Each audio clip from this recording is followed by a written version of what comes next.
बालासोर हादसे के बाद राहत का काम तेजी के साथ जारी। मौके पर पहुंचे रेल मंत्री अश्विनी वैष्णव, बोले जल्द मिलेगी जांच रिपोर्ट, अब रूट बहाल करने की पूरी कोशिश।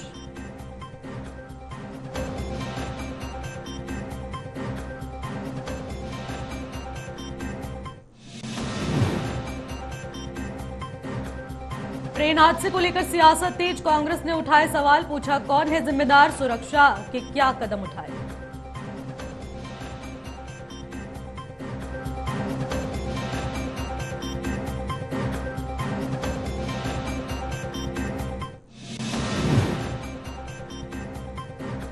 ट्रेन हादसे में अब तक 288 लोगों की मृत्यु, घायलों से मुलाकात के बाद पीएम मोदी बोले बख्शे नहीं जाएंगे दोषी। –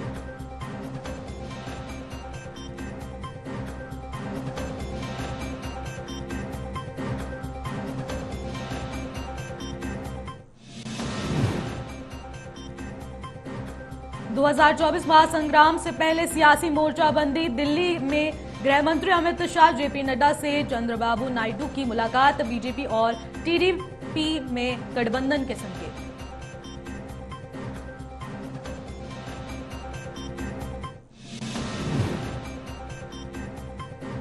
हरिद्वार में महानिर्वाणी अखाड़े के सचिव महंत रविंद्रपुरी का बयान, कहा मंदिर में आना है तो छोटे कपड़े नहीं पहनने होंगे, 80% शरीर ढका होना चाहिए।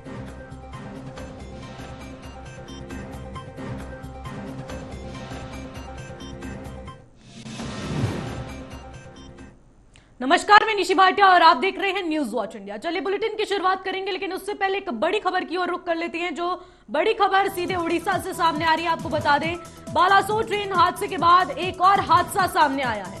ट्रेन हादसे में घायलों को अस्पताल ले जा रही बस का हुआ एक्सीडेंट। घायलों को ले जा रही बस दुर्घटनाग्रस्त हो गई। बता दें कि मेदिनीपुर के पास बस की टक्कर हुई है पिकअप वाहन के साथ और एक्सीडेंट में बड़ी संख्या में लोग घायल हो गए। इस वक्त की बड़ी खबर सीधे उड़ीसा से सामने आ रही है। घायलों को अस्पताल ले जा रही बस का एक्सीडेंट हो गया और ट्रेन हादसे में बड़ी संख्या में घायल हुए लोगों को अस्पताल ले जाया जा रहा था, जिस बीच बस की टक्कर एक पिकअप वाहन से हो जाती है और उसके बाद यह बड़ा हादसा हो जाता है। इसी खबर से जुड़ी अधिक जानकारी के साथ उड़ीसा से हमारे संवाददाता सरोज भी हमारे साथ जुड़ चुके हैं।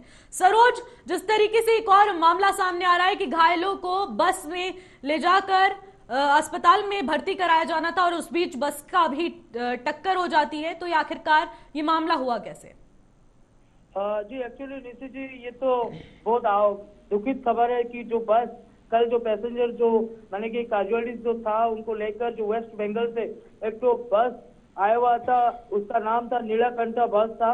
वो बस जो बालेश्वर का जो वाहन था जो था वहीं से वो बस पैसेंजर को लेके जा रही थी, वेस्ट बंगाल जा रहा था। लेकिन बीच में एक गाड़ी खड़ी थी, एक बड़ी सी हाईवा गाड़ी खड़ी थी, तो गाड़ी में ड्राइवर की हल्की सी चूक के लिए गाड़ी का एक्सीडेंट हो गया और गाड़ी में जो भी पेशेंट थे, जो भी आहत जो थे, तो जिनका हालत पूरा गंभीर था, वो लोग माने कि थोड़े से ये में वो लोग बच गए। लेकिन ये जो कैजुअलिटीज है, लेकिन कुछ का कोई भी कुछ नुकसान नहीं हुआ है, किसी का नुकसान नहीं हुआ है। थोड़ा बहुत जो भी नुकसान हुआ है वो बस का नुकसान हुआ है। और खाली इंजुरी का जब बात करेंगे कैजुअलिटीज, तो ड्राइवर और हेल्पर उनका ही इंजुरी हुआ है निशि।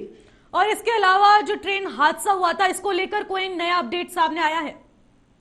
देखिए, जो ट्रेन एक्सीडेंट का जो हादसा का जो आप बोल रहे हैं, नया अपडेट जो आया है अभी आए हुए हैं मनमोहन मांडवी आए हुए हैं, health minister, central health minister जो है, वो आने के बाद वो पूरा सीधा उड़ीसा पहुंच के, भुवनेश्वर पहुंच के सीधा से चले गए एम्स में जो भी पेशेंट हैं उनको साथ पूरा 1-to-1 बात भी किए। और उनका कहने का मतलब है कि दिल्ली जो यहाँ पर जो भी पेशेंट्स हैं यानी कि 1000 से अधिक घायल हुए हैं, उनसे 100 के लगभग जो पेशेंट है उनको कैजुअलिटीज चाहिए कि एक्स्ट्रा क्रिटिकल केयर उनको चाहिए। तो इसीलिए वो दिल्ली एम्स और डीडी हेडिंग और आरएमएल हॉस्पिटल और स्पेशल डॉक्टर को भी नियोजित किया जाएगा। और जो एयरफोर्स है, एयरफोर्स का स्पेशल टीम एक तो रहेगा, जो एयर एम्बुलेंस के वो लोग हेल्प करेंगे, इंडियन एयरफोर्स हेल्प करेगा। और उसके बाद जो भी है वो दिल्ली एम्स को भी शिफ्ट होंगे निशि। और जिस तरीके से घायलों का इलाज लगातार जारी है, कैंपेन्स बनाए गए हैं, तो इसको लेकर क्या घायलों को इलाज मिल पा रहा है सही तरीके से, क्योंकि भारी संख्या में ये हादसा हुआ है? देखिए 1000 से अधिक तो घायल हुए थे, लेकिन जो घायल थे वो डिफरेंट हॉस्पिटल उड़ीसा के जो है गवर्नमेंट हॉस्पिटल उनको शिफ्ट किया गया था, जैसे कि बालेश्वर गवर्नमेंट हॉस्पिटल, उसके बाद कटक एससीबी मेडिकल एंड उसके बाद भुवनेश्वर एम्स। तो जो भी स्थानांतरित किया गया है उसमें जो घायल हैं अभी लगभग 900 से अधिक लोग घायल हुए हैं। तो उनसे जो भी 1000 से है तो उनके अलावा 100 लोग जो 100 पेशेंट जो हैं उनका कंडीशन थोड़ा बहुत बिगड़ गया है, तो उनको क्रिटिकल केयर चाहिए। तो इसीलिए मान्यवर जो है हेल्थ मिनिस्टर मनमुख मांडवी जी सीधा सा बात एक तो बोले कि जो भी पेशेंट्स हैं उनके साथ 1-to-1 बात किए, उनके परिजन के साथ बात की और उनको दिल्ली एम्स और डीडी हाइडिंग्स और आरएमएल हॉस्पिटल को शिफ्ट करने के लिए भी बोला गया है। जी बिल्कुल सर, और जिस तरीके से आप बता रहे हैं हेल्थ मिनिस्टर का भी बयान सामने आया और स्वास्थ्य व्यवस्थाएं पूरी तरह से उन्हें मिल पा रही है, और इसके अलावा कुछ नया अपडेट सामने आ रहा है और इमरजेंसी नंबर के माध्यम से क्या नई खोजबीन चालू है? देखिए अभी तक तो जो हादसा जो हुआ था, कल का जो ट्रेन एक्सीडेंट हुआ था, ये तो सबसे भयावह एक्सीडेंट था और उड़ीसा में सारा देश में ये पहला बार था। लेकिन सबसे बड़ी बात है जो अश्विनी जी आज जो क्लैरिटी दिए हैं कि एक्सीडेंट क्यों हुआ था, उसका वजह क्या था, ये फास्ट इन्वेस्टिगेशन रिपोर्ट तो ये मिलता है कि इंटरलॉकिंग के वजह से ये एक्सीडेंट हुआ है।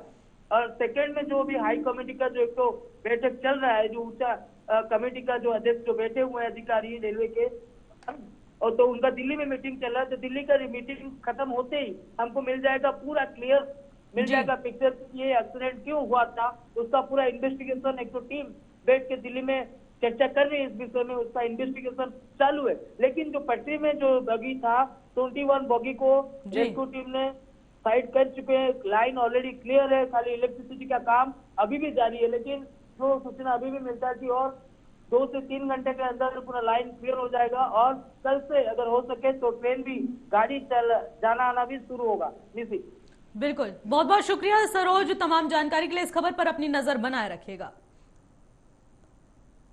तो चलिए खबर में आगे बढ़ते हैं, जहां पर मुख्यमंत्री योगी आदित्यनाथ लखनऊ से वाराणसी के पुलिस लाइन ग्राउंड पर पहुंचे, जहां पर भारतीय जनता पार्टी के स्थानीय विधायक नेता वाराणसी पुलिस प्रशासन के वरिष्ठ अधिकारियों ने उनका स्वागत किया। जिसके बाद मुख्यमंत्री का काफिला वाराणसी के सर्किट हाउस पहुंचा, जहां पर कानून व्यवस्था को लेकर समीक्षा बैठक करने वाले हैं। वहीं वाराणसी में हो रहे विकास कार्यों की भी उन्हें जानकारी लेंगे, जिसके बाद बनारस हिंदू यूनिवर्सिटी में आयोजित खेलो इंडिया में शिरकत कर देंगे। देर रात वाराणसी लाल बहादुर शास्त्री एयरपोर्ट से लखनऊ जाएंगे।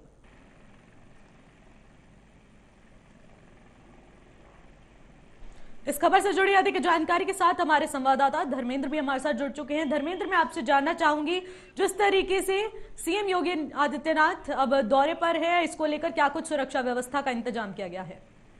बिल्कुल, आपको निश्चित बता दें कि वाराणसी में एक दूसरे दौरे पर मुख्यमंत्री योगी आदित्यनाथ वाराणसी पहुंच चुके हैं। यहाँ लखनऊ से वाराणसी पुलिस लाइन हेलीपैड पे उतरे और यहाँ स्थानीय जो नेता थे और यहाँ आला अधिकारी थे और यहाँ विधायक थे, तमाम लोगों ने उनकी स्वागत किया है। और सुरक्षा व्यवस्था को लेकर काफी साथ चौबंद व्यवस्था थी। स्थानीय पुलिस के अलावा तमाम जो है कमांडो और तमाम ऐसे जो है लगा दिए गए थे। सुरक्षा व्यवस्था में बैरिकेडिंग किए गए थे रास्तों पर, जिस रास्ते से रूट से जाना था इनको। और साथ ही यहाँ से जो है यहाँ पे उतर करके यहाँ पे हेलीपैड से सर्किट हाउस में बैठ कर सुरक्षा व्यवस्था को लेकर जो तमाम योजनाएं बनारस की योजनाएं चल रही है, विकास की योजनाएं, उसकी सुरक्षा उनकी समीक्षा उन्होंने की है। और समीक्षा के बाद देर रात बाबा विश्वनाथ के दरबार में माथा भी टेका है। इसके साथ केंद्रीय मंत्री अनुराग ठाकुर भी साथ में मौजूद थे और वहाँ से खेलो इंडिया के तहत जो केंद्रीय विश्वविद्यालय में जो कार्यक्रम आयोजित था उसमें उन्होंने शिरकत किया है और देर रात यहाँ से वापस गोरखपुर के लिए रवाना होगा। कानून व्यवस्था को लेकर भी बैठक होगी, ऐसा कुछ मामला सामने आ रहा है, तो इसको लेकर क्या कुछ कहना है? बिल्कुल, मुख्यमंत्री योगी आदित्यनाथ का एक जो है खासा चेहरा जो है कानून व्यवस्था को लेकर के एक अलग ही उनकी पहचान है। कानून का जो है भय जो है सीधा सीधा प्रदेश में दिखाई दे रहा है माफियाओं पर। इसको लेकर मुख्यमंत्री योगी का सीधा फोकस है। यहाँ के तमाम जो है अधिकारियों को कहा गया है कि प्रदेश में या जिले में कहीं ऐसी आपराधिक गतिविधियां न हो, इनके ऊपर खास पाबंदी चौकस किया जाए, काफी कड़ी कार्रवाई की जाए। और वह साफ दिखाई देती है वाराणसी जिले में या तमाम अगल जिलों में जो साफ जीरो टारगेट दिखाई दे रहा है अपराधियों को लेकर। क्या योगी आदित्यनाथ कोई कानून व्यवस्था को लेकर नया कानून बनाने वाले हैं? कानून व्यवस्था को लेकर उन्होंने कोई गाइडलाइन अभी नहीं की है। यहाँ पर जैसा हिदायत दे दिया है, इनका कहना यही है कि वर्तमान में नए डीजीपी के आने के बाद जो पेट्रोलिंग की गई है सुरक्षा व्यवस्था को चौबंद किया गया है। इसको लेकिन उन्होंने कहा है, गाइडलाइन जारी किया है कि तमाम कड़े कानून को बनाया जाए और जितने जो भी अपराधी हैं, जो भू माफिया हैं, जो कुछ ऐसे भी माफिया हैं जो चिन्हित तस्करों को बना करके घुसपैठ करा करके अपने दम से जो है माफियागिरी कर रहे हैं, उनको चिन्हित किया जाए और चिन्हित करके उन पर बड़ी कार्रवाई की जाए। जी, बहुत बहुत शुक्रिया धर्मेंद्र, तमाम जानकारी के लिए। इस खबर पर अपनी नजर बनाए रखिएगा। चलिए खबर में आगे बढ़ते हैं, जहां पर भारतीय जनता पार्टी महानगर आगरा की ओर से महानगर अध्यक्ष भानु महाराजन के नेतृत्व में मीडिया संवाद कार्यक्रम का आयोजन किया जा रहा है। ये कार्यक्रम प्रधानमंत्री नरेंद्र मोदी सरकार के सुशासन, भ्रष्टाचार मुक्त और विकास परक 9 साल पूरे होने पर किया जाएगा, जिसमें मुख्य अतिथि के तौर पर केंद्रीय राज्य मंत्री बता दें कि मीनाक्षी लेखी और केंद्र स्वास्थ्य और परिवार कल्याण राज्य मंत्री प्रोफेसर SP सिंह बघेल मौजूद रहे। बता दें कि प्रेस वार्ता में भारतीय जनता पार्टी के स्थानीय जनप्रतिनिधि भी मौजूद रहे।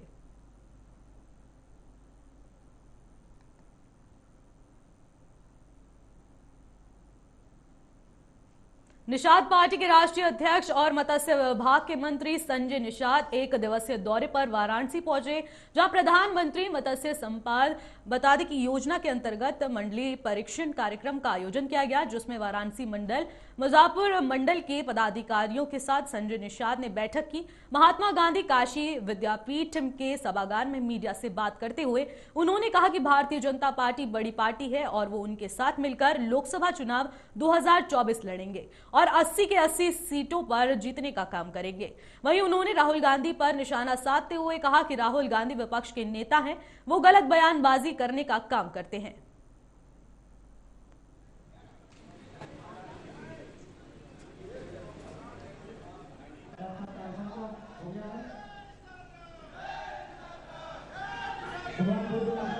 बता दें कि 1 दिवसीय दौरे पर पहुंचे वाराणसी संजय निषाद, जहां पर उन्होंने प्रेस वार्ता की और बीजेपी के साथ लोकसभा में 80 पर 80 सीटें जीतने का दावा किया है। और इसी बीच उन्होंने कांग्रेस के मुखिया राहुल गांधी पर भी निशाना साधा है।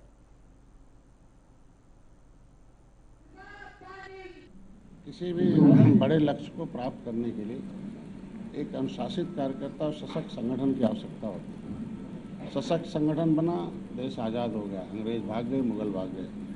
अब सशक्त संगठन बनाकर मोदी जी, योगी जी के जो 9 साल बेमिसाल हैं, उसे हम धरातल पर उतारे हैं। निषाद पार्टी के 9 साल बेमिसाल हैं, जो हमने बड़े बड़े काम किया है, उसे धरातल।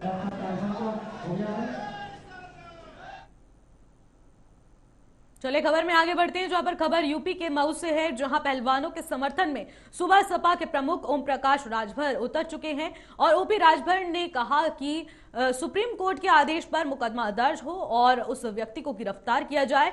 ऐसा लगता है कि कहीं ना कहीं सत्ता का संरक्षण तो दिखाई दे रहा है। इसी के साथ कहा कि संविधान के दायरे में गिरफ्तारी हो और अगर कोर्ट निर्दोष साबित करता है तो मामला ही खत्म हो जाता है। इसी के साथ ओपी राजभर ने लव जिहाद को लेकर कहा कि लव जिहाद की बात करने वाले बड़े बड़े नेता मुसलमानों को दामाद बना लेते हैं, तब लव जिहाद नहीं होता, ये सिर्फ मुद्दों से भटकाया जा रहा है। बता दें कि सावित्रीबाई फुले को विद्या बनाने और विद्यालय बनवाने के लिए एक मुसलमान की बेटी ने ही अपनी जमीन दी थी। तो वहीं नई संसद भवन को लेकर कहा कि पुराने भवन में गया हूं, वो एकदम सही है, मजबूत है और कुछ लोग इतिहास बनाना चाहते हैं कि हमने बनवाया है।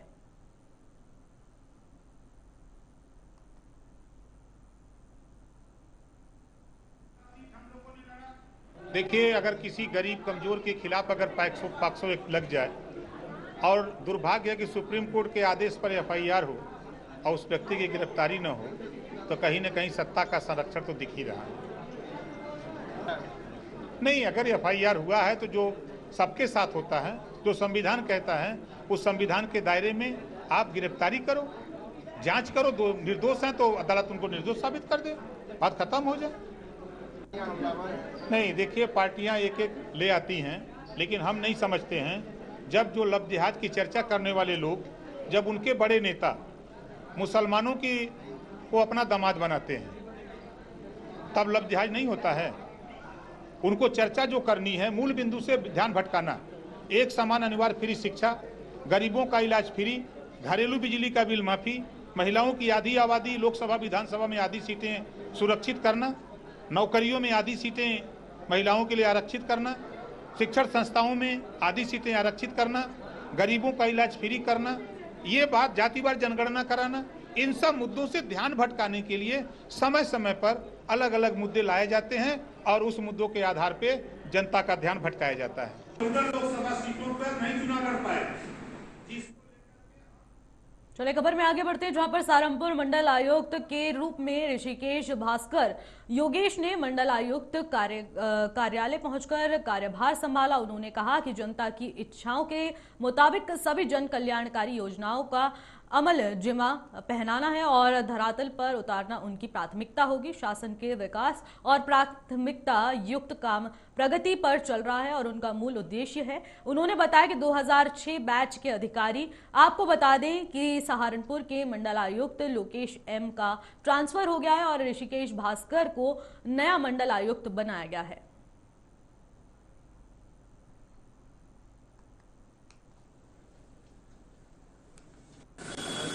मैं अभी 5 वर्षों के लिए महाराष्ट्र इंटर काडर डेपुटेशन पे था और ये मेरी यूपी में पहली पोस्टिंग वैसे नहीं मानी जा सकती है, क्योंकि इससे पहले भी मैं यूपी में करीब करीब 12 साल अपनी सेवा दे चुका हूँ यहाँ पर। और मैं यूपी में यहाँ से जब मैं गया था तब मैं डीएम मालीगढ़ था। इसके अलावा मैं डीएम लखीमपुर खीरी, हरदोई, देवरिया, श्रावस्ती, सिद्धार्थनगर जैसे जिलों में भी रह चुका हूँ। मैं करीब 2 साल CDO इलाहाबाद, इस समय प्रयागराज में रह चुका हूँ। और इसके अलावा शासन स्तर पे भी मैंने कई सारे असाइनमेंट्स को पूरा किया हुआ है, तो ये मेरी पहली पोस्टिंग तो नहीं होगी। चले खबर में आगे बढ़ेंगे, लेकिन उससे पहले नोएडा से एक बड़ी खबर सामने आ रही है, जहां पर नोएडा पुलिस ने पनीर बनाने वाली फैक्ट्री पर छापा मारा। बता दें कि अमूल का रैपर लगाकर नकली देसी घी और पनीर बनाने की फैक्ट्री पर पुलिस ने छापा मारा। पुलिस ने 5 आरोपियों को गिरफ्तार कर लिया है। पिछले 2 साल से चल रही ये फैक्ट्री अमूल ब्रांड के नाम पर लाखों लोगों को खिलाया जा रहा था घटिया माल। इस वक्त की बड़ी खबर सीधे नोएडा से सामने आ रही है, जहां पर नोएडा पुलिस ने पनीर बनाने वाली फैक्ट्री पर छापा मारा। अमूल का रैपर लगाकर नकली देसी घी और पनीर बेचा जा रहा था। पुलिस ने 5 आरोपियों को गिरफ्तार कर लिया है। पिछले 2 साल से ये फैक्ट्री चलाई जा रही थी और अमूल ब्रांड के नाम पर लाखों लोगों से ठगी की जा रही थी। इस वक्त की बड़ी खबर सीधे नोएडा से सामने आ रही है। इस खबर से जुड़ी अधिक जानकारी के साथ हमारे संवाददाता सोनू शाह भी हमारे साथ जुड़ चुके हैं। सोनू, मैं आपसे जानना चाहूंगी, जिस तरीके से एक मामला सामने आ रहा है जिसमें अमूल ब्रांड, जो एक बहुत बड़ा ब्रांड है, उसके नाम पर धंधा चल रहा था और लगातार नकली पनीर और देसी घी और भी तमाम चीजें जो डेयरी प्रोडक्ट्स हैं वो सप्लाई की जा रही थी। ये मामला है क्या पूरा? जी बिल्कुल, जिस तरीके से लगातार Noida police commissioner Lakshmi Singh action mode में है। नोएडा ये एक्सप्रेस वे थाना क्षेत्र का ये पूरा मामला है, जहां STF खाद्य सुरक्षा विभाग ने जहां नकली दूध की कार्रवाइयों की धरपकड़ के लिए बड़े पैमाने में छापे मारे गए। इन छापेमारी में नकली दूध बनाने में इस्तेमाल होने वाली कई चीज बरामद हुई है। साथ ही अमूल का रेफर लगाकर नकली दूध जैसे 240 किलो घी, देसी घी, पनीर पुलिस ने बरामद किया है। दिल्ली NCR समेत नोएडा, ग्रेटर नोएडा बड़े पैमाने में होटलों में दूध की डेयरी में सप्लाई करते थे। नोएडा पुलिस ने फैक्ट्री जो बाजितपुर गांव में चला करता था। जी, और इसी के साथ ही कब से चल रहा था ये काम और पुलिस को इस पूरे मामले की सूचना कैसे और कब मिली? देखिए, जिस तरीके से लगातार आजकल आप नोएडा, ग्रेटर नोएडा में जिस तरीके से नकली ब्रांड बनाने वाली इतनी बड़ी जो कंपनी अमूल दूध जो पूरे भारत में सप्लाई होता है, तो ये ऐसे में जो लोगों के साथ, स्वास्थ्य के साथ खिलवाड़ भी किया जा रहा था। पिछले 2 साल से ये बाजितपुर का गांव में ये चल रही थी। अमूल ब्रांड के नाम पर लाखों लोगों के रोजाना घटिया माल खिलाया जा रहा था और साथ ही लोगों के साथ के स्वास्थ्य के साथ खिलवाड़ भी किया जा रहा था। पिछले 2 साल से बाजितपुर गांव में ये फैक्ट्री संचालित था। अब मुखबिर की सूचना पर जब पुलिस को, वहां के एक्सप्रेस थाने को, SHO को जब सूचना दी, जब 2 टीम गठित की गई, उसके बाद जो है छापेमारी की जा रही है और अन्य दस्तावेज भी खंगाला जा रहा है। जी, इस पूरे मामले को लेकर पुलिस प्रशासन का क्या कुछ कह रहा है?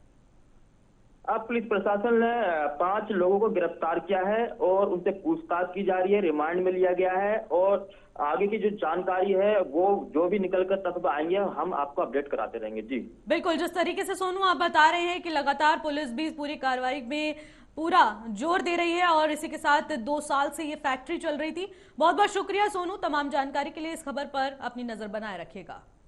तो जिस तरीके से आप देख पा रहे हैं कि नोएडा पुलिस ने पनीर बनाने वाली फैक्ट्री पर छापा मारा, अमूल का रैपर लगाकर नकली देसी घी और पनीर बेचा जा रहा था, जहां पर 5 आरोपियों को पुलिस ने गिरफ्तार कर लिया और आगे की पुलिस कार्रवाई कर रही है। बता दें कि अमूल ब्रांड एक नामचीनी ब्रांड है, जिसके बाद अब उस नाम के बलबूते और बता दें कि अमूल ब्रांड के नाम पर लाखों रुपए की ठगी की जा रही थी। और इसी के साथ जब एक बता दें कि कस्टमर का इस पर बयान सामने आया, उन्होंने कंप्लेन की है पुलिस प्रशासन को, तो उसके बाद पुलिस प्रशासन ने इस पर कार्रवाई की और छापेमारी की कार्रवाई के बाद अब 5 लोगों को गिरफ्तार कर लिया है इस पूरे मामले को लेकर। इस वक्त की बड़ी खबर सीधे नोएडा से हम आपको दिखा रहे हैं,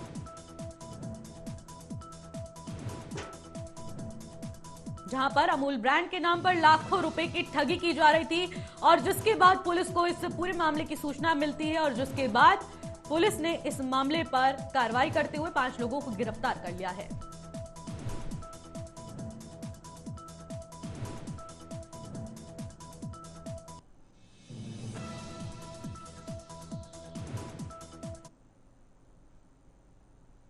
चलिए खबर में आगे बढ़ते हैं, जहां पर बुलंदशहर के अहार थाना क्षेत्र में गंगा स्नान करने के दौरान पुलिस की ओर से गुंडागर्दी करने का एक कथित वीडियो सामने आ चुका है, जो सोशल मीडिया पर तेजी से वायरल हो रहा है। वायरल वीडियो में पुलिसकर्मी गंगा स्नान के दौरान श्रद्धालुओं को पीटते हुए दिखाई दे रहा है। जानकारी के मुताबिक ये पूरा वीडियो मशहूर बता दें कि सिद्ध बाबा गंगा घाट का बताया जा रहा है। वहीं ये वीडियो सोशल मीडिया पर तेजी के साथ वायरल हो रहा है। जिस तरीके से आप तस्वीरों में भी देख सकते हैं कि पुलिस प्रशासन की गुंडागर्दी सामने आई, जहां पर एक पुलिसकर्मी श्रद्धालुओं के साथ गुंडागर्दी करते हुए नजर आया, जिसके बाद ये वीडियो अब सोशल मीडिया पर तेजी से वायरल हो रहा है। आप वीडियो में भी देख सकते हैं कि किस तरीके से घाट में नहाने आए श्रद्धालुओं के साथ पुलिसकर्मी मारपीट कर रहा है और उसके बाद श्रद्धालु द्वारा दी गई कंप्लेन के आधार पर अब आगे की कार्रवाई भी की जाएगी। लेकिन उससे पहले ये वीडियो एक कैमरे में कैद हो गया और वो कैमरे के माध्यम से अब पूरे सोशल मीडिया पर ये वीडियो तहलका मचा रहा है। आप तस्वीरों में देख सकते हैं कि गंगा घाट पर नहाने आए श्रद्धालुओं के साथ एक पुलिसकर्मी ने बदसलूकी की और उसको मारपीट की और इसके बाद ये वीडियो अब सोशल मीडिया पर तेजी से वायरल हो रहा है। फिलहाल इन खबरों में बस इतना ही। देश और दुनिया की तमाम बड़ी खबरों के लिए बने रहेगा न्यूज वॉच इंडिया के साथ। नमस्कार।